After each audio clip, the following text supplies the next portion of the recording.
Hi everyone, as you can tell by the title, this is kind of a sad video. It took me ages to make this because I didn't know quite how to address this. But yeah, the two butterflies that we ended up keeping, Forget-Me-Not and Buttercup, they died just over a week after the others were released, which butterflies don't live long. They officially live 2 to 5 weeks, which means this was a bit of a short life for those two. But with the extent of their wing injuries, then it makes sense how they didn't survive quite as long.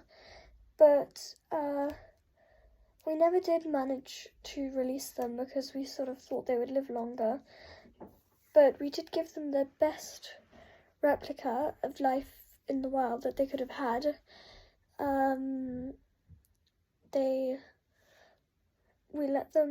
We sat outside with them.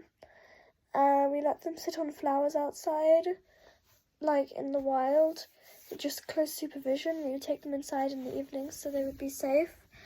We tried helping them to fly.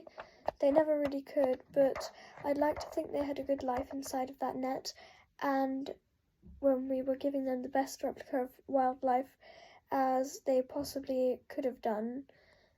So yeah, if you remember, Forget-Me-Not had a folded wing, and Buttercup's wings were both bent to the side, and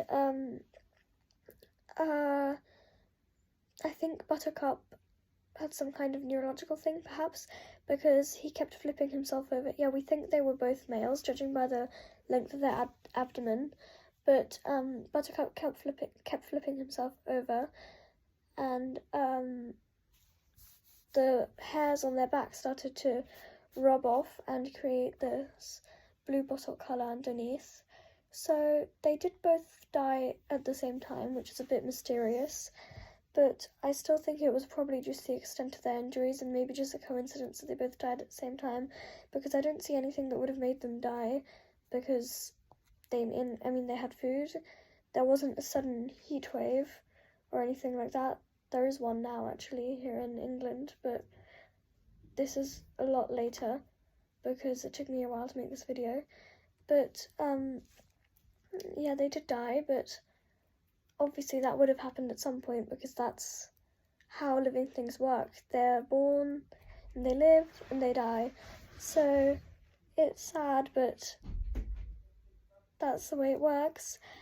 And, they had similar injuries to Amelia's butterflies that she has. If you don't know her, she dropped the piece of paper I was fiddling with.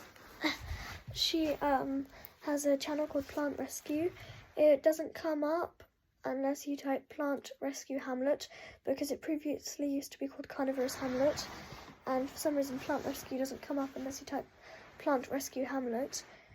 So if you do that, maybe I'll link it in the description as well. But her butterflies have similar injuries. We made a short video about them at our house, but obviously I don't want to reveal too much of her content because then nobody's going to watch it. But yeah. Thank you for watching, I guess. Please like and subscribe, and I'll see you next time. Also, wait, before you go, a quick update is that Nibbles now has like 57 eggs, I think, because she keeps just laying more and more and more. I think she's hit 60 now, actually, because there's a few more in her enclosure, so she's probably hit 60 now. It's a lot of eggs, and I thought I'd end this video on a good note. Nibbles has a lot of eggs now.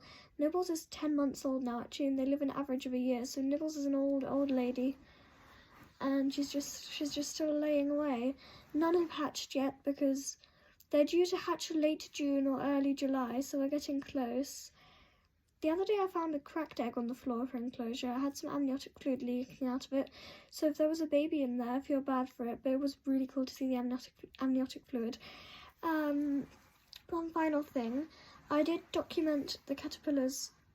When they were caterpillars, I did document their process of growth pretty much every single day in pictures, and maybe that video will be coming out soon in memory of the butterflies. So yeah, we'll rest in peace, Forget-Me-Not and Buttercup. And I'll see you next time. Thank you for watching.